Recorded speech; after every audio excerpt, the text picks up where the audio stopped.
ये कथा बड़े सौभाग्य से मिलती है। इतनी महिमा है इस कथा की कि इस कथा को सुनने के लिए जब ये कथा ब्रह्मा जी के मानस पुत्र सनत कुमारों ने नारद जी को सुनाई थी, तो उस समय स्वर्ग तक से महात्मा लोग आ गए थे, ब्रह्मलोक तक से संत आए थे कथा सुनने। इतनी महिमा है यह कथा। जैसे सुखदेव जी ने परीक्षित जी को सुनाई, जैसे सूत जी ने शौनकादिक ऋषियों को सुनाई थी, उसी प्रकार से एक बार इस कथा का महात्म्य, केवल महात्म्य सनत कुमारों ने नारद जी को सुनाया था। और केवल महात्म्य का श्रवण करने मात्र से ही भक्ति के पुत्रों की ज्ञान वैराग्य की जागृति हो गई थी। एक बार नारद जी घूमते फिरते बद्री का आश्रम में आए। बद्री का आश्रम मतलब हम जिसे बद्री विशाल कहते हैं। बद्री विशाल धाम में आए नारद जी। वहां पर विराजमान थे सनत कुमार, ब्रह्मा जी के मानस पुत्र। 4 मानस पुत्र है ब्रह्मा जी के, सनक, सनंदन, सनत कुमार और सनातन। ये चारों भाई वहां बैठे थे। नारद जी आए, मिले, नारद जी जाके प्रणाम किया। तो सनत कुमारों ने देखा कि नारद जी कुछ उदास हो रहे हैं। उन्होंने पूछा कि आप इतने उदास क्यों हो? तो नारद जी ने कहा कि मैंने पूरी पृथ्वी पर भ्रमण किया, मैं सर्वत्र गया, हरिद्वार गया, कुरुक्षेत्र गया, श्रीरंग गया, रामेश्वरम गया, पर मुझे कहीं शांति नहीं मिली। मैंने देखा कि लोग असत्य भाषी हो गए, लोग अधर्मी हो गए, लोग स्वार्थी हो गए, केवल अपने अपने कुटुंब का पालन पोषण में, भरण पोषण में लगे पड़े हैं। मैंने कलयुग के दोष को देखा, मुझे बहुत दुख हुआ। जब मुझे कहीं शांति नहीं मिली तो मैं वृंदावन धाम में चला गया। वहां जाके देखा तो एक बड़ा कौतुक, बड़ा दृश्य सामने आया। एक घटना घटित हुई वहां। सनत कुमारों ने पूछा कौन सी घटना? तो नारद जी ने बताया कि जब मैं वृंदावन में गया तो यमुना के तट पर मैंने एक सुंदर स्त्री को देखा। वह तरुणी थी, जवान थी।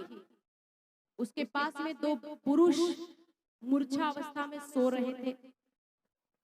वह स्त्री चारों तरफ देख रही है। मैं वहां से गया तो उस स्त्री ने मुझे देख करके ठहरने के लिए कहा, आवाज दी, भो भो साधु क्षणम तिष्ठम मचिंतामपि नाशय दर्शनम तव लोकस्य सर्वथा घरम परम। हे मुनिवर, आप रुकिए, आपका दर्शन करने मात्र से व्यक्ति का मंगल हो जाता है, तो कृपा करके मेरा काम भी सिद्ध कर दीजिए। नारद जी रुक गए। रुक करके नारद जी ने उस स्त्री से पूछा कि देवी आप कौन हो? तो उस स्त्री ने अपना परिचय दिया कि अहम भक्ति रीति ख्याता इमो में तनियो मतो ज्ञान वैराग्य ना मानो काल योगे न जर्जरो। हे देवर्षि, मेरा नाम भक्ति है और ये जो 2 पुरुष यहाँ सो रहे हैं ये दोनों मेरे बालक हैं। इनका नाम है ज्ञान और वैराग्य। ये मूर्छित हो गए।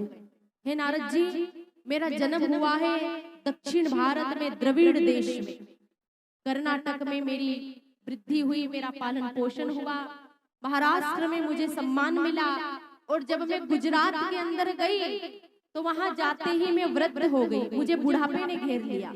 और जब गुजरात छोड़ करके वृंदावन में आई तो यहाँ आते ही मैं जवान हो गई, लेकिन मेरे दोनों पुत्र वृद्ध हो गए और मूर्छित भी हो गए। मैंने कई प्रयास किया इनको होश में लाने का, लेकिन ये होश में आते ही नहीं। मुनिवर, आप ही कुछ कीजिए। तब नारद जी ने ज्ञान और वैराग्य को जगाने के लिए वेद ध्वनि की है, शंख की ध्वनि की है, श्रीमद् भगवत गीता का पाठ सुनाया। तो इससे ज्ञान वैराग्य को कुछ चेतना तो आई, लेकिन वे फिर से सो गए। नारद जी प्रयास कर करके हार गए, वे ज्ञान वैराग्य जागते ही नहीं। तब आकाश से आकाशवाणी हुई और आकाशवाणी ने कहा कि हे तपोधन, आप खेद न करें, ज्ञान वैराग्य को अगर जागृति दिलाना चाहते हैं तो सत्कर्म कीजिए। और ऐसा कहकर आकाशवाणी बंद हो गई। अब नारद जी सोचने लगे कि क्या सत्कर्म करूं। कई महात्माओं से जाकर के मिले, पूछा, पर कोई नहीं बता पाया। घूमते घूमते बद्री विशाल आए, सनत कुमारों से मिलन हुआ। ये सारी कथा उन्होंने सनत कुमार को सुना दी। ये कथा सुनने के बाद सनत कुमारों ने नारद जी से कहा कि महाराज आपकी भावना बड़ी अच्छी है, आप ज्ञान वैराग्य को जागृति दिलाना चाहते हैं, जगाना चाहते हैं, तो आप श्रीमद् भागवत का पारायण कीजिए। भागवत कथा में बहुत शक्ति है, इससे ज्ञान वैराग्य की जागृति हो जाएगी, वे जाग जाएंगे, उनकी मूर्छा दूर हो जाएगी। जैसे प्रेरणा दी तो नारद जी प्रसन्न हो गए और गंगा के किनारे आए। गंगा तट पर हाथ जोड़ करके नारद जी बैठे हैं। वहां आनंद नामक घाट है, वहां उस घाट पर हाथ जोड़ के बैठ गए। सनत कुमारों ने कथा आरंभ की और उस समय बड़ा सुंदर दृश्य, बड़ी सुंदर घटना घटित हुई। जैसे ही सनत कुमार कथा आरंभ करते हैं तो चारों तरफ से संत महात्मा कथा श्रवण करने के लिए दौड़ते हुए पधारे हैं। बड़े बड़े महात्मा, ब्रह्मलोक तक से साधु आए। इतना ही नहीं, वेद, वेदांत, उपनिषद, शास्त्र, ये सब देव रूप धारण करके वहां कथा सुनने के लिए आए हैं। सब इकट्ठे हो गए वहां पर। और जैसे ही आरंभ हुआ महात्म्य, भक्ति देवी वहां पर पधार गई है। कथा के महात्म्य को सुनने मात्र से भक्ति के पुत्रों की जागृति हो गई है। ज्ञान वैराग्य को लेकर के भक्ति वहां पर आ गई है और भगवान नाम का गुणानुवाद करती हुई आई है। श्री कृष्ण गोविंद हरे मुरारे नाथेति नामानि मुहुर्वदन्ति। भगवान नाम का जाप करते हुए भक्ति पधारी और सब देख रहे हैं। जिन ज्ञान वैराग्य को जगाने के लिए नारद जी ने इतना प्रयास किया था, उनकी जागृति हुई भागवत कथा के महात्म्य से। भक्ति प्रसन्न हो गई। सनत कुमारों से कहा कि मैं कहाँ बैठूं? तब सनत कुमारों ने आज्ञा दी कि हे देवी, आप भक्तों के हृदय में विराजित हो जाइए। तो भक्ति तभी से सभी भक्त के हृदय में जा विराजी। भक्ति कहाँ रहती है? भक्त के हृदय के अंदर। जितने भक्त बैठे थे सबके हृदय में भक्ति विराजित हो गई। सारे मुनि लोग वहां इकट्ठे हुए हैं कथा सुनने के लिए। और जिन महात्माओं को पता नहीं था, उनके घर भृगु ऋषि जाते, हाथ जोड़ करके विनती करते और निमंत्रण देके उनको कथा में ले आते थे। देखिए, कथा में दूसरों को निमंत्रण देना बहुत अच्छी बात है। जब भी कहीं सत्कर्म हो, दूसरों को निमंत्रण देकर के उन्हें भी साथ लाना चाहिए। आपके पड़ोसी जो हो, आप कहीं कथा सत्संग में जा रहे हो तो पड़ोसियों को, दूसरे लोगों को जो भी मिले, उनको प्रेरणा देके उन्हें भी कथा में लाना चाहिए। ऐसा करने से दुगना पुण्य फल प्राप्त होता है, डबल फायदा होता है। अच्छी बात है, सत्कर्म में दूसरों को प्रेरणा देना चाहिए। आप भी यही करना। कल से जब कथा में आओ तो अकेले मत आना, दूसरे लोगों को भी प्रेरणा देके उन्हें भी साथ में लाना। सबको साथ में लेकर के आना चाहिए। तो भृगु ऋषि ने कितना अच्छा काम किया। देखिए, आज तो जब कहीं ऐसे कार्यक्रम होते हैं तो वो कार्ड छपवाने पड़ते, लोगों को बुलाना पड़ता है, घर घर जाके निमंत्रण देना पड़ता है। लेकिन वहां उस समय जब ये कथा हुई तो जैसे ही मुनियों को पता चला, जैसे ही खबर मिली, तुरंत आ गए। और ऐसे सत्कर्म में अगर जरा सी खबर मिल जाएगी उस स्थान पर अच्छा काम हो रहा है तो बस पहुंच जाओ। ये राह भी नहीं देखना चाहिए कि सामने वाला हाथ जोड़ेगा, बार बार विनती करेगा कि आप पधारो तो जाएंगे, ऐसा नहीं सोचना चाहिए। खबर मिली तो चले जाओ। सत्कर्म है, अच्छी बात है। सत्कर्म भी तत्काल करना चाहिए, देर नहीं करनी। अगर आज आपके मन में सत्कर्म करने का सुविचार जागृत हो रहा है तो तुम तत्काल कर लो। क्यों? क्योंकि अगर आपने सोचा कि ठीक है कल कर लेंगे तो कल तक आपका मन बदल सकता है, कल कुछ भी हो सकता है। मन में आया कि आज ये अच्छा काम करे, दान धर्म करे, पुण्य करे, तो तत्काल करो। मन को बदलते देर नहीं लगती। अभी क्या पता कल तक हम जिएंगे कि नहीं। धर्मराज युधिष्ठिर के पास आकर के एक व्यक्ति ने दान मांगा, तो युधिष्ठिर ने कहा कि कल दे दूंगा। अब उनकी जब ये बात सुनी तो भीमसेन जोर जोर से विजय नगाड़ा बजाने लगे, विजय धुंदुभी बजाने लगे। तो सबने कहा कि भीमसेन कहीं पागल तो नहीं हो गया है, ये विजय धुंदुभी क्यों बजाने लगा? क्योंकि विजय धुंदुभी तो विजय के समय ही बजाई जाती है, ये अकारण बजाने लगे।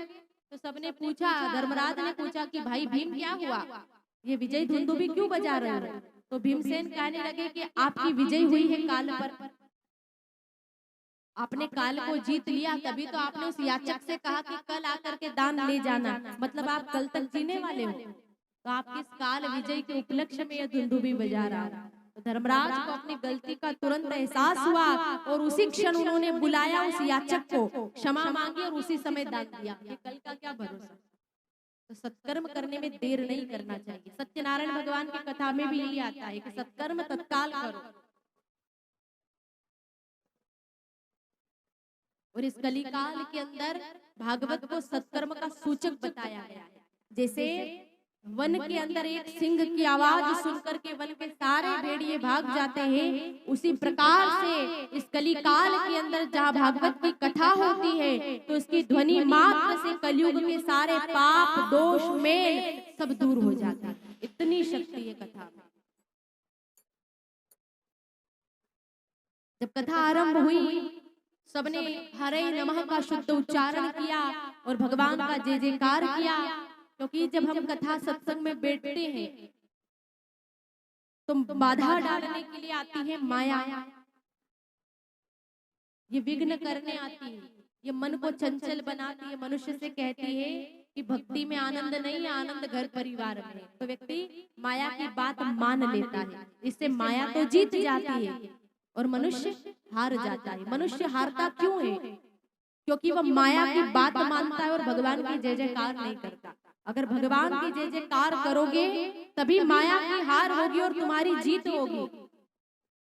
ये हरे नमः का उच्चारण क्यों किया जाता है? ये हरे नमः एक महामंत्र है। आज भी कई भक्त कथा जब सुनते हैं तो बीच में हरे नमः का शुद्ध उच्चारण करते हैं। करना चाहिए, इससे पाप भी दूर होते हैं। हम भी बीच बीच में हरि बोल राधे राधे क्यों बुलवाते हैं?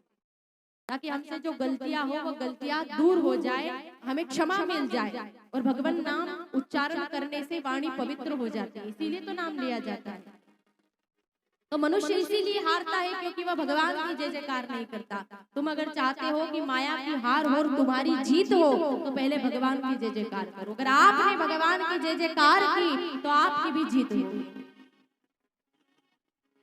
जय जय राधा रमण हरि बोल, जय जय राधा रमण हरि बोल, जय जय राधा रमण हरि बोल, जय जय राधा रमण हरि बोल, जय राधा रमण हरि बोल, जय जय राधा रमण हरि बोल, जय जय राधा रमण हरि बोल, जय जय राधा रमण हरि बोल,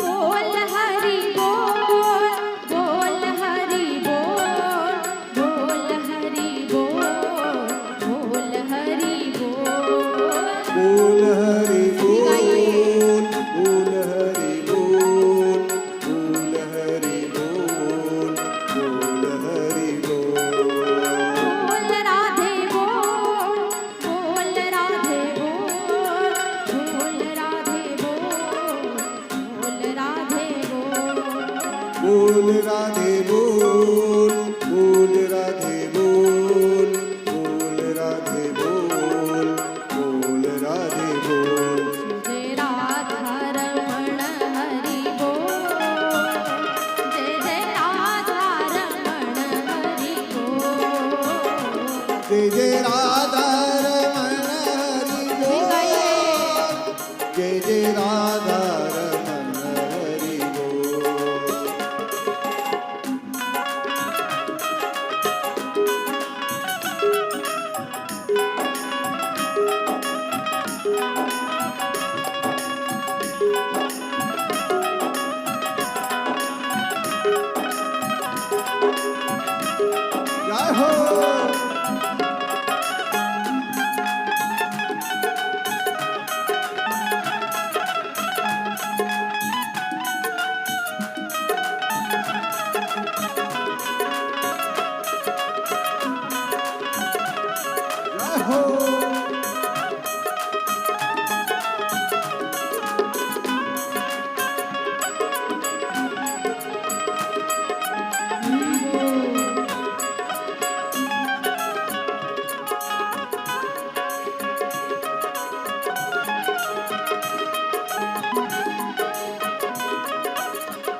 मुझको जमाना कहे, चाहे पागल ये मुझको जमाना कहे, चाहे दीवाना मुझको जमाना कहे, चाहे दीवाना मुझको जमाना कहे।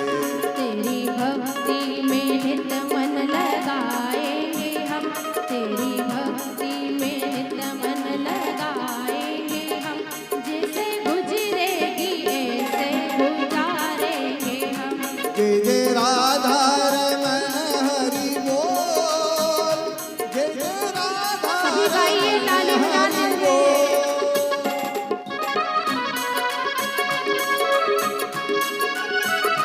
राधे